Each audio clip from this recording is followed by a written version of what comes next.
mātou por kalame. Yo tō vivi atu I le li. Ia whawhataia le suafa o le li. Ia mata mai nei lava. Ai o I le whawabau. Praise the Lord. Let the name of the Lord be praised, both now and forever. Ia ia le suafa le li. Ia fua mai le mea mai la. Ia watu le mea mo soai. From the rising of the sun to the place where it sets, the name of the Lord is to be praised. Tato whaitau whatasi. Sila wale li umonu e se malalawa. O rono maru o sili le langu. Ia le suafa le li. The Lord is exalted over all the nations. His glory above the heavens. The name of the Lord is to be praised. Let us pray. Lord, oh God, we thank you for bringing all of us this morning to worship you. We ask your Holy Spirit to come into our hearts so we may worship you in truth and in spirit. Le tua lo mato oli. Mato whawhakaia la o whiono o e tai manuia mai lo lato soifua. Lo mato wala whatasi le nei tai au. Mato wala au e ala I lo nganga se ia whio mai. Le ia papatisoina o mato loto a toa mo mato tangata. Whai ai o mato wofo ni atu le nei tai po inga. Ia nganga ma le whamaoni lau. Mato varau e ala I lo suafa Yesu. Amen. O le viina o le atua o le pese e valus tuma le lua. Valus tuma le lua le pese e tātou te vivi ai I le atua.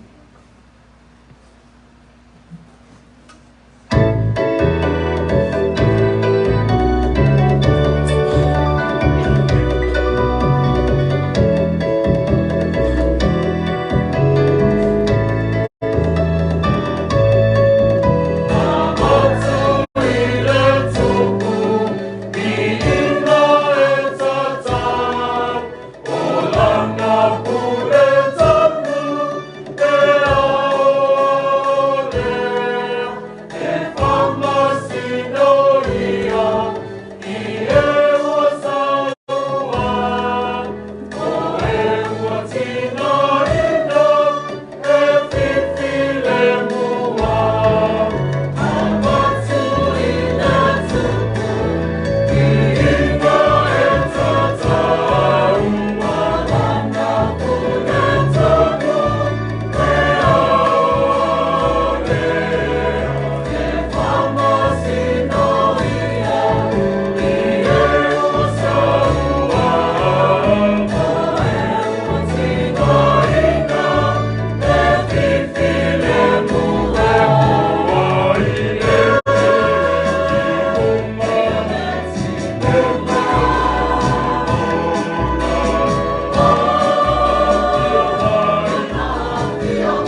Kaibila nei o le whakaiaina o tātou uso e kāre CFO ua maea o lātou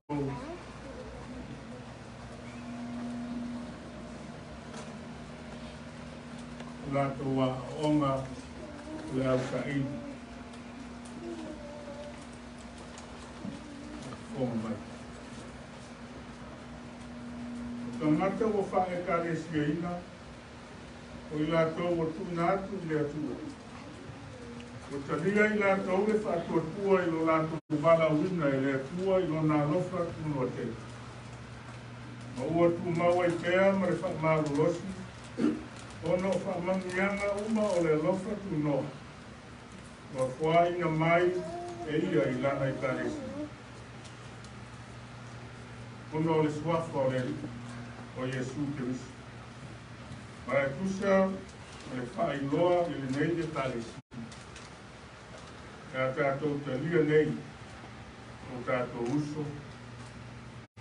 Ina ia veni lātou mai tūtino e mātutanga o i nei le karesi. O whanaru. Ni o baptiso ina o tō tā whaamau whailonga ina o tō au wai. Le au ainga o le atua. Ile malo o tō avea mōna tangata. O le nei lawa taimi. O tō wo o mai e tau tino o tō whātua tua i le ri o Yesu Kristo. O whainatu o tō lawa i a tei. A osi le whengaina ma i mātou e tusa ma mea e ao ni whai. Whamani iana e mawafua i lātou uma. O e ua o i titono e māwhitanga o tangata o lana i kaesi. E mea lea. Ia mua muono o tō tari mai whesiri ia e tusa ma lo o tō whātua tu. Ma lo o tō whamoi moi. O o tō kaitono o Yesu Kristo. O lo tō walii, o lo tō whaau. O tō sara mō, ia o tō wāna sala, ma whātua tua ia te ia nā o ia la. Kari mai, o whātea lava o na mātou tau tinoa. O tō wharafola atu o le ao tō whikai, le whina ngaruka ia o le atua. O tō wharafola atu koi o le ao tō whātau nuku mea uma, e ao na whaia e tangata e karesi. Awai sa uninga whaikele, i tari suanga le rii, i le malefono a le karesi. O te tō anga fo i le whaitau wina o le tuspa ia, le te talo, le whaitau langa, ma le au nātu i nista mai. O tō tari mai o whakea lava, ono mātou whorfola. Nā tātou rifo ma tāru leo. E tua mamānai, o mātou tō mā, whalelangi. Rena la vea i mai a te mātou nai e kule a te pōri. Ua mai e mātou i le māro loura ngāru kene. Mātou whaaftai atu i lau fi. Wāsa e le tau fia lo wanga lei mai le whanau nei. Sa e fōa i atu i lātou i a lātou i loa o Yesu Kristo. Lo lātou a lihi ma le whao. Sa e wala wina fo i lātou. I a lātou o sia le whengaina whakasi ma i lātou. I te tonu le nene karesi. O lea, mātou talo atu ai nei. Lea wina i wholo o ngā ia o mātou talia ma le fia o mātou uso nei ma no loswa. Ma e tusa ma lo fina mātou. Ia whawhe sota ina i lātou ma mātou i nonoanga o le alofa. Le maua i lātou le manga ma i lawa fio e mawhai ai. Na lātou whamaoni i tau singa o le nei whangai. Ia whamarusia lau e karesia. A sala lau ina lau tala lele. Whamamaru ina lau sua. E ala ia Yesu Kristo o mātou wali. Amen. O le atua e ona le alofa tu no malapa. E na vala wina I tātou ia I watu I rona manuia whao valu. O ia te miso Yesu. Ia wha ato toa ina o tō e ia lava. Ia wha atu mawina. Ia wha marosia ma ia wha vaina o tō. Ia te ia le whiwinga. Ma le marosi e whao valu. Whao valu lava. Amen.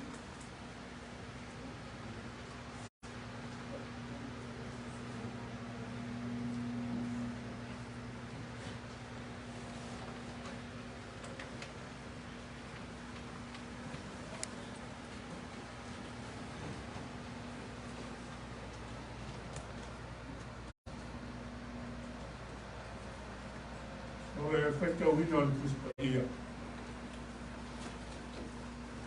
E tātou kusi whaitau o nei aso sae kusae ma le kusi whaitau aso o le kālesia o au.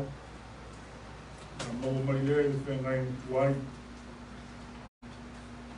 E kusi tupu mua mua, rono mta haupu mua mua. Na maka whaitau ma le whairu mua mua. Ka ngata mai I le whairu kua sikumarbata. Tupu mua mua, ka haupu mua mua. Ka tātou whaitau whelafulafu ahi mai le whairu mua mua. Ka ngata mai le whairu kua sikumarbata. Ka whonga mai a Nisu a whiompa ia o tātou atu. Wa toi ina e tupu o tā vita, o tele o na tausana. Lato ufikia o ia ie, ai le maa whanawhana ai o ia. Pai atu leo ana o ia te ia, te sari mai te tau po moro mātua I tupu. Ne tu o ia I tu moro tupu. Sia te ia, ia tau foi o ia I lo whakapata. Ina ia maa whanawhana ai o mātua I tupu. Mana tau sa I ili ai lea I tu umo Israel, o se teine la le lei. Lato maua a te seka le sunema. Na lato au maia lea o ia I tupu. O teine matua la le lei lawa ia, ia tau sia foi le tupu. Maua mai a te ia, ai I loa o ia I tupu. O Atonia, o tamatane a apita. O whamaua runga o ia, o whapea, o te whai matuku. O ia whai a fwoi mona o ino whoa whaka abalevale, ma e ti e sol whanua, ka ngata to lima nga fugu e tau te tūri o na huna.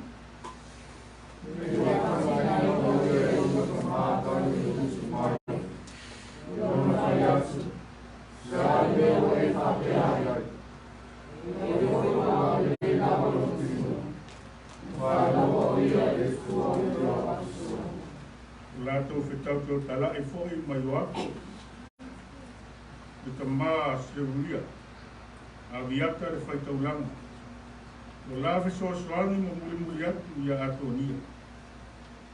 A sato pai whaitau langa. O te taia la tawika ia. Nā tano perfecta. O semi. O rei. O e autoa. O e sai la tabita. O rei ai la tonia Atonia. O whasi fwoi Atonia ma moe, na povi manu e peti, lata ane I le maa o Salatielu. Lata ane I ene rekemu. Ia tāla ia tuai o na uso uma, o atari I ore tupu. Ta ngata o yuta o malama. O au nā re tupu. Nā tano perfecta. O te taia. Ma e autoa. A toa soromona no uso o e tōtana. O ia tu leo nā tano ia patisepa le tina o Solomona. Whapea. O e le whaalongo ea o lo whai matuku Atonia te tamatane a kita. E le o sila fia o tātua li o tātua.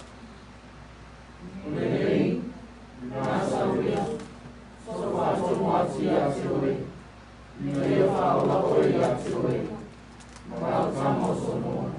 A ruia oe, e u whale atu e tupu o tāwita, e whai atu i atu.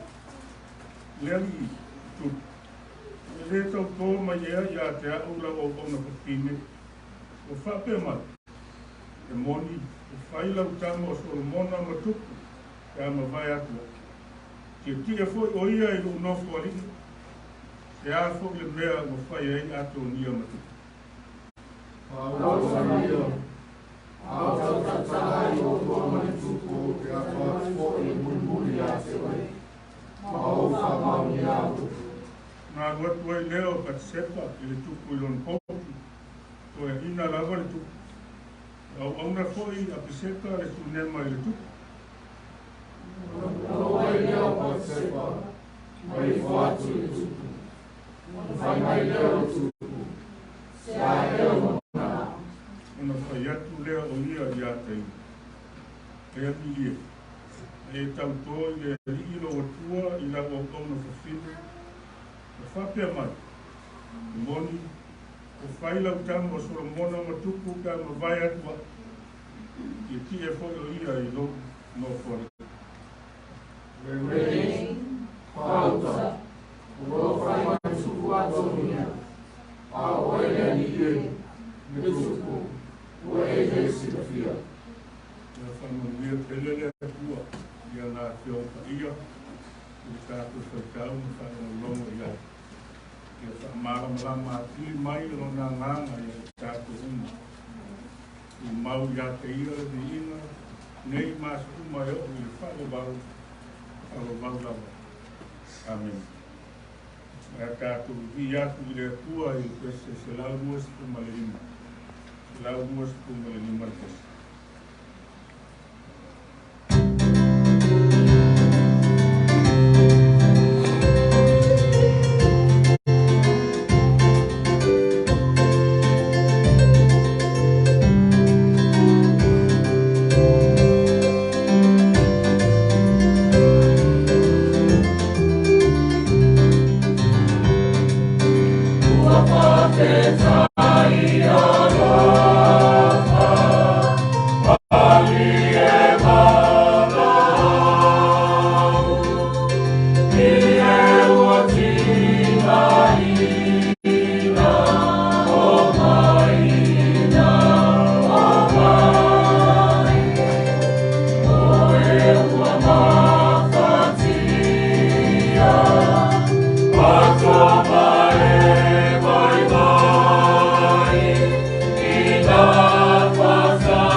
le tua.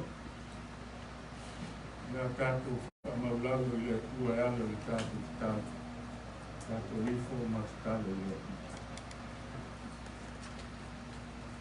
Eternal Father, we thank you all your blessings upon us and our families.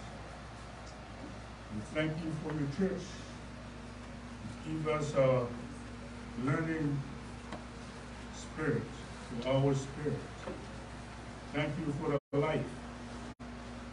Thank you for everything that you bestowed upon us, especially your blessings, the jobs and the work that you've given every one of us, the wisdom, so we may work and give you thanks. Especially we thank you for your Son, Jesus Christ, who died and resurrected, so we may have life and have it abundantly. Le tua whamabau, le tua leo, le tua o le puna o mele le inu, ka whakaitele, lo te mau aina ma lo se si. Lingi mai ma whamanui ai o mātu aina u, tono lau e kare si. Ka whkai ono ngā ruena, nisi nisi, ka leni, e whamanui ai o mātu tangata. Mātu ngā rurue ai, mātu mau ai manuia mai lau fi. Wale atuna ina o mātu aina ma lau e kare si. Ka whkai i lau e kare si. O lau tala le lei, me whai ai o na mātu rolo, me ka pua i lau fi. O fui natu ai no lātu soifua mo mātu o tau tua. Au nai i lau fi. Au se marosi fo. Mātou te whaawau na ai lau tara le lei. Ka whakai tele lava le atua. Wao, i le ai lava se tala. Whaanoa noa o a whaina ai, aina loku o lau kare si. Nga o loa o ina pēr i māsina. E so e fua ma le olo na i o mātou te maa, ki nā mātou tua. Le au te lenga o le nei e kare si. O te ngata e o lava e whana. Ka whkai o wā o i umuria le nāwa yasu. Wana fua fuanga o ngā ruema. Le mātou whai malanga ai rungo o ala te lovavu. O ngā le whanau o te ngata marana nā tia. Ne ua mātou au lia munuia lo sapati. Ko i atu le vi inga i lau. Ua o ai ea. Na mafu ai o na manuia ia fuafuanga. O na o lau fio le atua. Le atua o lo feso swani ma loto le toi. Mea uma mātou te whai. Ka whkai ta mā. Ka whkai mea lele uma o e sau nia pia. Mo i mātou lau whana. O tau o lunga o le mātou whai. Ia Yesu o mātua i whao. Le na ofu ina mai lo na soifua a te toa. Whai matongi ola o mātua tangata a masara. Mātua mawai le ola fau. A maisho le ola e whao wau. Ku mau ila o fio le vi inga le whamanu ma le whanetana. Nei māsu uma e o le whao. Ama ngalo mai lau e karesi. Ma ngalo mai nei fonga. Ka ngata masala lava i mātou. Le lilo i lau sila whanga. O mātou ta ngata malanga. O so mātou a mio i o mātou winga. Le tusa ai ma lau sila whanga. Se lava i mātou le ki. O mātou tusi lima. O mātou le manaku ifo. Se lava i mātou. Ia o avea foi o mātou whaupunga ma whantalanga.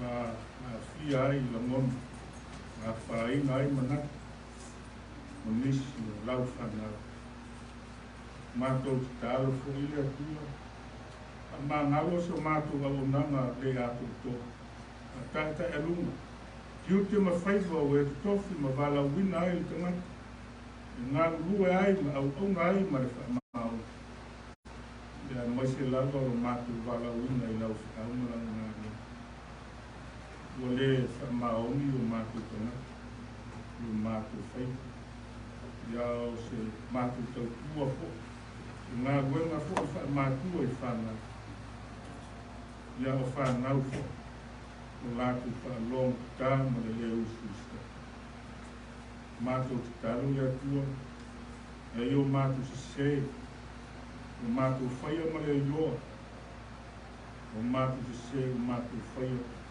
ma le le yo o e si la fia o mato tangata te tas o mato loto o mato tangata ato ma ngalo atu i lato fai mato o lato fi ma ngalo fo i o mato se i lau whana pakiti ve yele ma liuma to so i fua maru ma lo Yesu o mato o li ma fao o ma wai i mato umala o lau whana liuri walu mai au fo ngā lofa o mato ta ma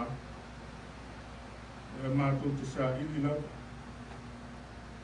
wa o ai e kua i ai o ai e fale i ai o mato mana ona o lau fio le atua u le awa o le atua o le puna o mele le uma o le atua e ona whamangiana uma lau mai o amanuia mai lau e karesia nei amanuia i ona a inga te tasi mai e mātua e o lava i whai o afo i ati nae a tia e ai a inga sa i li linga o so mato manuia i le nei soi fua e mato te sa i li lava i au fio le fua ni sa manuia mai wa ia i la to ngā luenga pa wai ta mau a inga ma manuia mai la o fio e tia e ai a inga manuia ia o ona ngā lue ta mam tina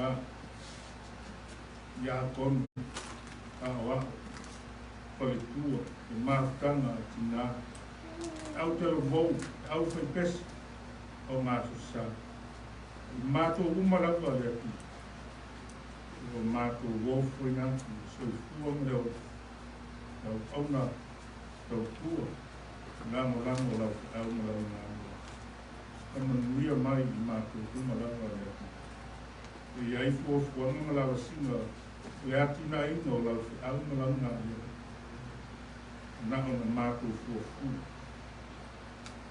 na o lau fiu e whatau ni o loko mia fuafuan na arasina o lau te arasina sosuani na whamuri mara kua o mātou te taru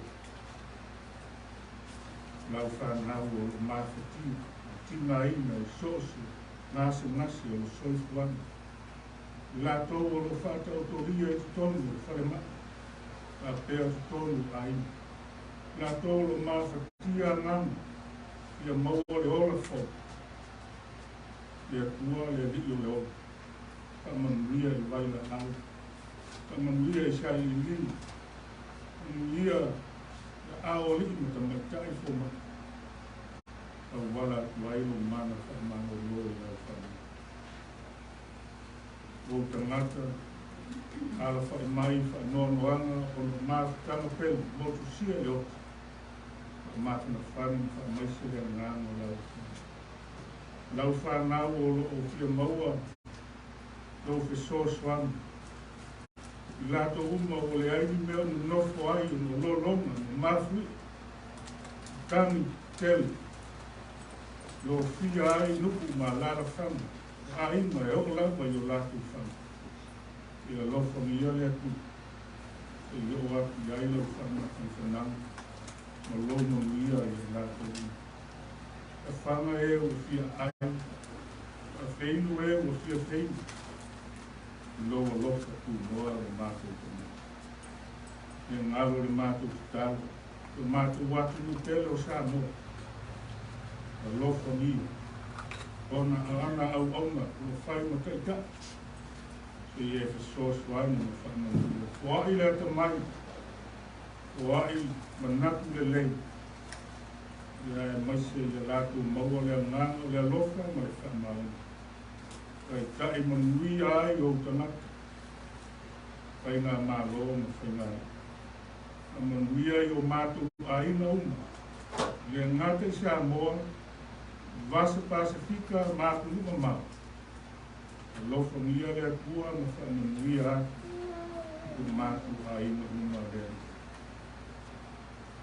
Kalo foi mo le manui o lautara le lei. Nau ngā wenga i tutonu e kālesia. O au ona o tōwhia ma wala wina. Ngā rulue. O wale ola whale nganga o outanata. I e whamanuia i e lātou hini. I sōswani ma whaai le mau tele le ola ma le malos. E o nganga o lau hi. Tai ai. Nā unga ai la wāwhiona i a maua. O ngata. O tele mo ele atua mani mai. Ka manuia la ngā wenga wha misionale la lalo lami a toa. Oro lātou au asāle lau. Au auna e tā lai lau tala le lei. E e wha manuia i au auna le tu. Ka manuia i au a onga wha whaita au. Lo au tau wina ai lau whanau tā lai. Kora praina lau whina ngalo le tu. E e whamanuia i au ona whaia ona. Ma o pere ngana o lau whio le ata mai. I au wā le a o ina o lau whanau a ta. Manuia i ai lātou uma. Nai o lātou lau ai. Manuia whanau lo ofo ina. Tono o a o ona maurunga o universite ma polisi. Mau a pere poto mai lau fi. A whaingo fie me uma. No lātou wola hao ina. E ngāo fo i mātou talo kama whanau sa moa mai lātou una. O fo i nātu lo lātou fo i fua tonu waenga au o le mālo te. I e ane nei. I e fiso swan. Ua i le māhos. Lātou maua le mātau. Wa whili ma whainga o le ola. A o tau ina. I tono vaena au le mana. Kama mia fo i nai o lātou au aina ma whaina. E alu lau tara le leile nei asu. Ia alu ma le mana le atu. Upu fo i ngā mātou whainga longo ai mai lau a whionga i. Tō whasilo rana. Mātou maua. Upu le lei. Upu tā ua mai lau a whionga. La uma lau fio. Te tāla lo mātou whalonga. Ia mātou whakalongo mai manino o i whekareina. Mātou tālo whanau o le nei ka esi. Anu lātou lumana, ia lofo ia le atua ma whanamui. Ka poto ina i lātou. I lātou maua, lumana, ma mia mo ātai. O mātou tālo lea. Tasi ai mai mana hilo o tangata lawa ia. Mātou wofo nātu le ngāna whātotu. Whai ei pealo lawa whina ngalo. Whai aua lawa o mātou whātauana. Lou lawa suafa Iesu le rii mai whaola. Wala atu ai lo mātou whātau. Amen.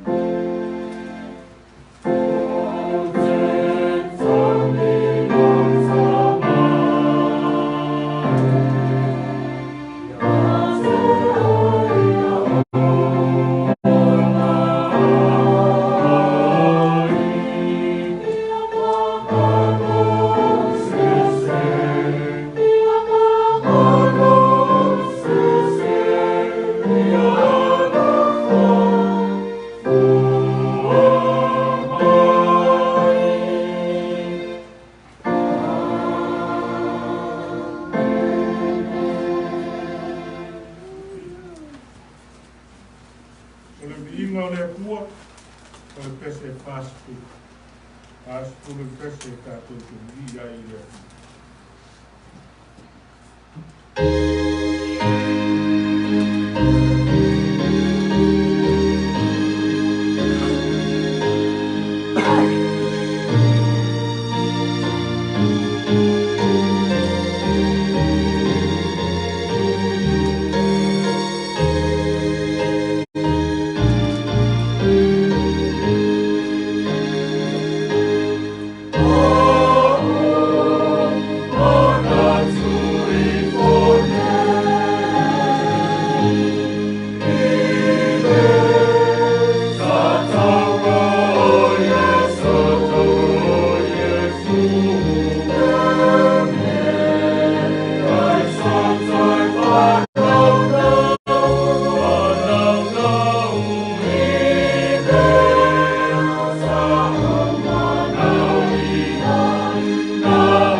Ua i o ruma le foa i whātau waa lau i kāresia mo tangata le atua le mātou tamā.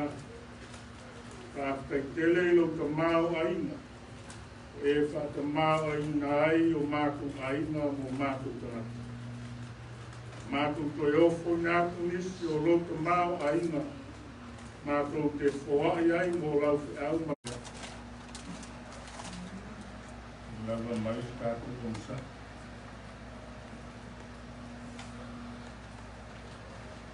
O tātou launga e le tuaka mamalu o le atua o tamā, ma le alo, ma le ngānu ka ia. Amen. O le fwai upo e lima ua whiwhilia pai mamatua o le tātou launga. O ke toi whaita wina.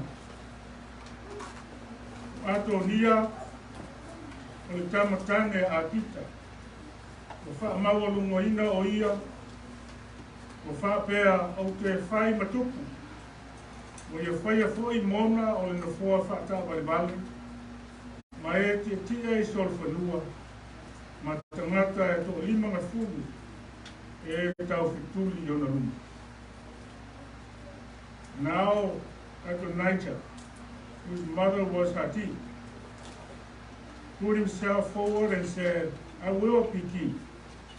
So he got chariots and horses ready with 15 men to run ahead of him.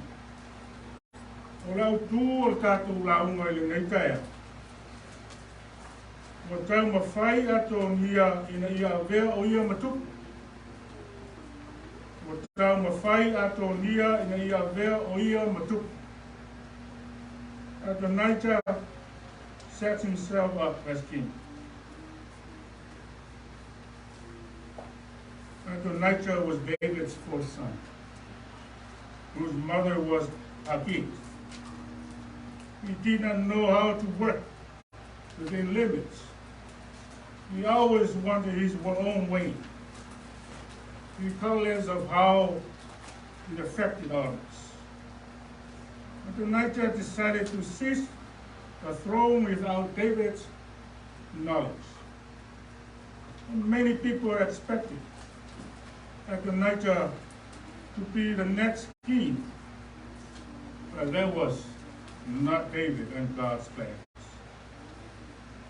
The proud Adonijah was self-exalted and self-defeated.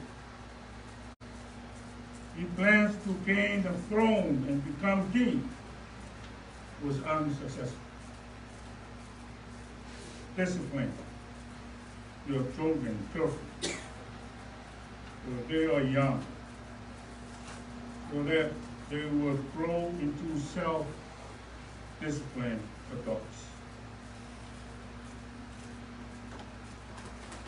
Manao i le pule, ma le fia avea mataitai e le filfilia. Se manao se se ma le whaamaualunga. Le vesi ai le nanofo whaarofani o tangata. Wati ngāo nei loa e le filfilia o ia, ai tau ma whai lava se mea se se. Na whai a leo ala le anga ma le lea mi o tonu. A o te tai atu ai maisi e muri i a te i. Na leo ala i e whina ngaru ai o tātu o. Tali whapēnale a mi o sa o i a Atonia. O le atali ilo na whao le tupu o tā vita. O le tama a kita. Wau maali liu a tali i mātutua to tolu o tā vita. Koe mai tu skala o whaamau a lunga le loto Atonia. Tama whailea ni a vea matupu o Israel.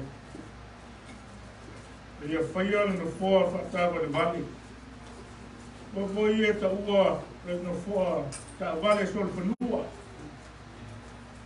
Whaia mo ia ma tangata e tia e sol whanua. Sa iai ma tangata e to lima se furu ka muli i a te i. Pai ma lana au tau. Mua i luna.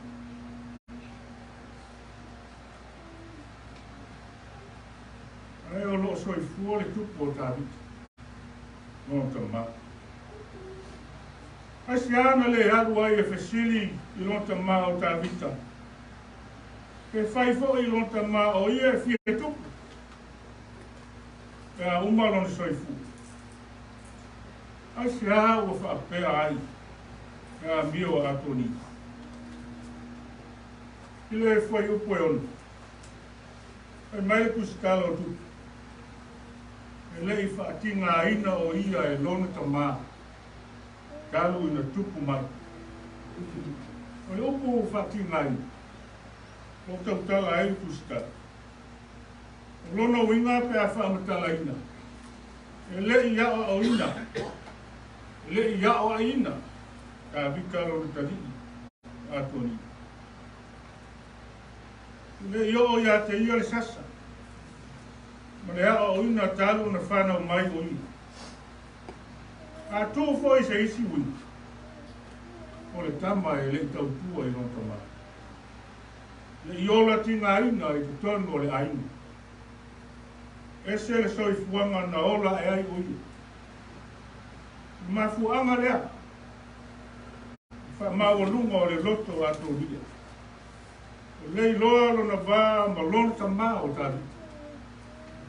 Le I loa le wā whiawata. Le wā whitausia. Ma ua le I loa a lofa I mātua. Le ala le nā o le wha maolunga. O le loto ma loma natu o ia o le tupu. E le ti oa fo.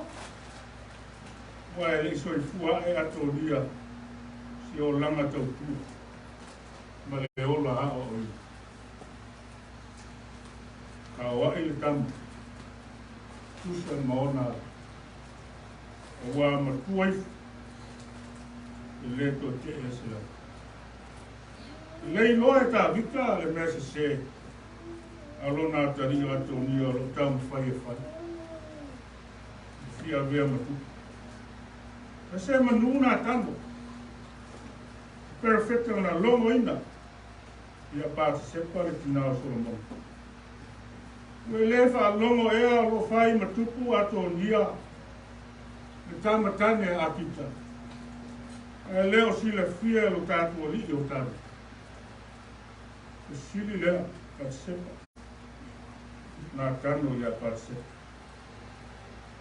Te ile tina ia pāta sepa. Lona manapu. Ona langona ua pelo mia o ia e tāwita. Na manatu lea sa iau e fesili ia tāwita le tu. Ia mauti noa. Fia iloa pe moni lana tautonga ia te ia. Upo le tautonga tāwita ia pāse. Se whailan tamo o Solomon na matupu. Ia mawai atu ia. Tia foi o ia I lona nofori. Upu ia o le tautonga. O leo au mai le kala. Lo whai Atonia matu. Le upu moni. Ka le I longo maa lia I le whaalongo o tāwita. Te tala ua o mai.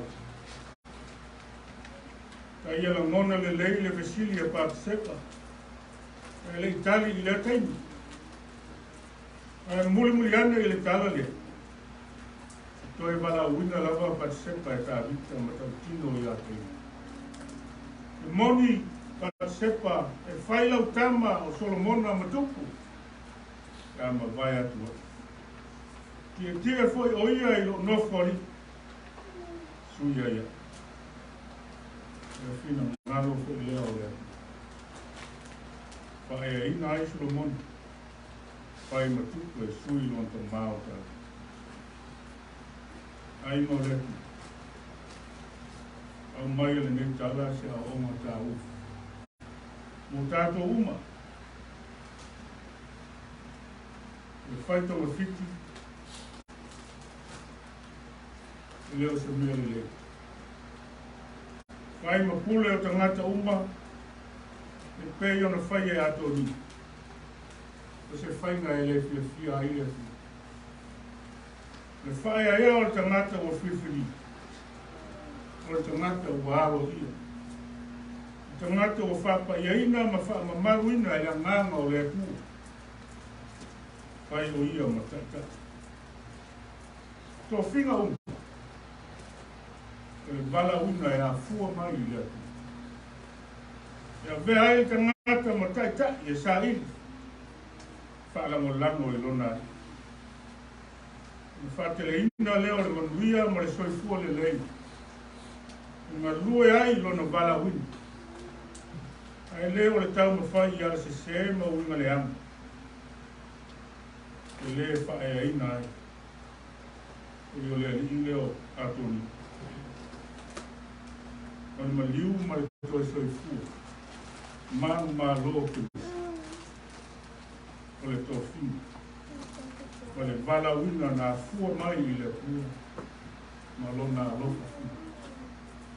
O oe ma. O ngata una. O lona soifua ato toa. Na ofo ina mai o ia langa. O whae ina ai o tātu tangata angasala i ola fōu. Le ola e whaorai. Tu mau i le atua. Soifua le vini. Whaorai. Whaorai. Amen.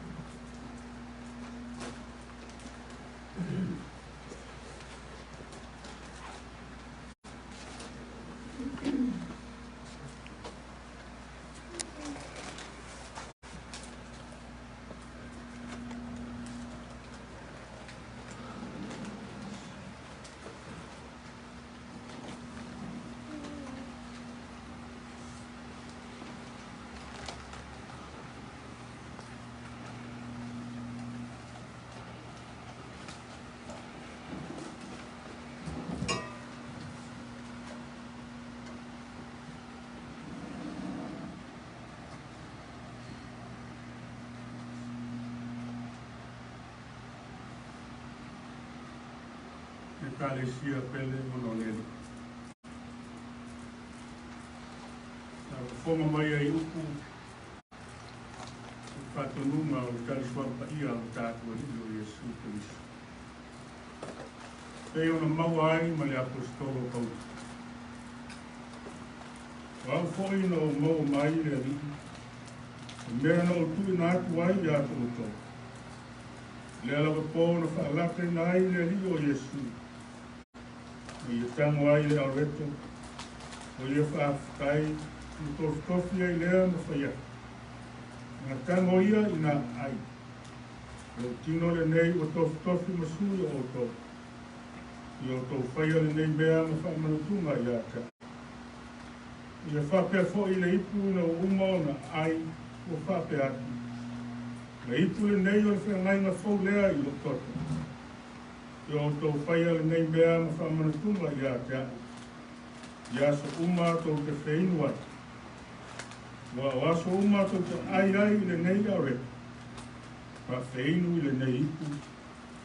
Tō te whai loa tuai ma lino le li. Se ia fio mai hoi. Na tāte te tāte. Nea mua pa i ai. Ma ngāwa mai la le kāresia. O mātou wāwa ngaia, o rao aia.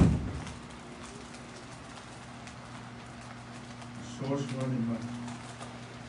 Fio mai alo o ngāma. Fio ifo i luna au mea rofa sisi. O le areto ma le wani. Nā mātou tāmo fia fo. Ai le areto. Te inu le wani. Fatusa o tino ma le toto o mātou. I e whata ia mai o mātou kai. Mātou kalo lea laku o suata Yesu. Amen. O lea lewa pōna whaalata i nai le li o Yesu. Le i tango ai le areto. O ia whaafutai. Na tofi ai lea ma whaiata. Ngā tango ia i ngā ai. O lo tino le nei o tō tofi masui o tō. I o tō whaia le nei mea ma whamanatuma i ātea. Pea foi le ipu na uma na lato wa ai wa fa pea. O le ipu le nei o le whanai ma fau lea i o to. I o to whai le nei mea ma wha manitunga i ata. I asu uma tau te whainua. Te o tātou te tālu wha kai. Jesu te visoe le ani o le ola. Ula o fio le na ofu ina mai o soifua a to. Tau iona. O lo tino, na wha momoi. Ma lo toto, na wha malimi. Wha ma ngabo ina ai o mātou tangata nisa. O mau ila o fio le vi inga. Nei masu mai o i le wharu. Amen.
Le kalesi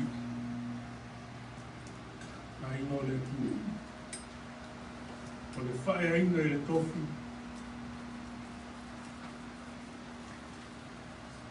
o le tawhai oi a fua mai i le tu a fua mai le tautua a fua mai le awa ina au auna le tautua ma le wha mahoni a fua mai le muli muli a wa onga li lei ma le wha maona le leo se tofi e maua fua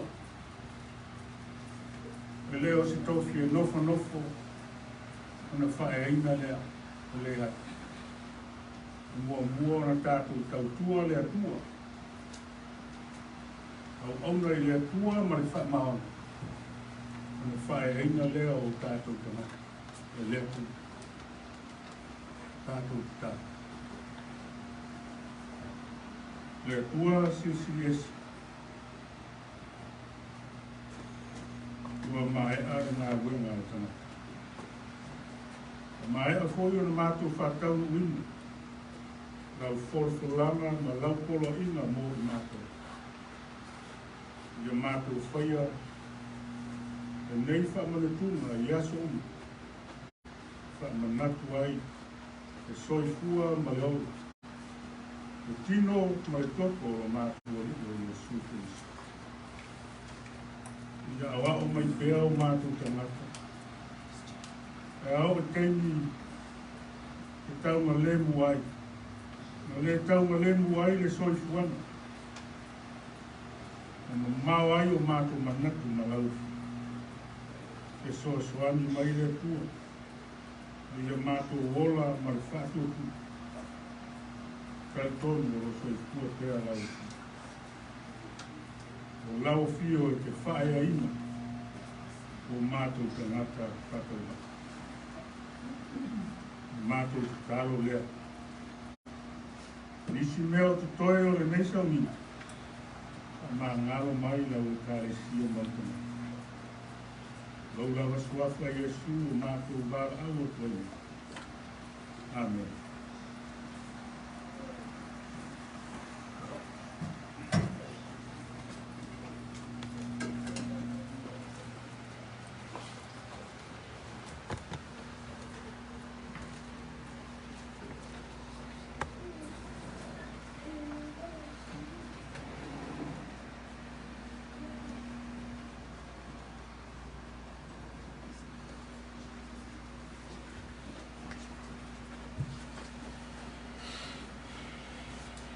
O pese limas fumaltasi tātou te vili ai I aku. Limas fumaltasi o pese.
so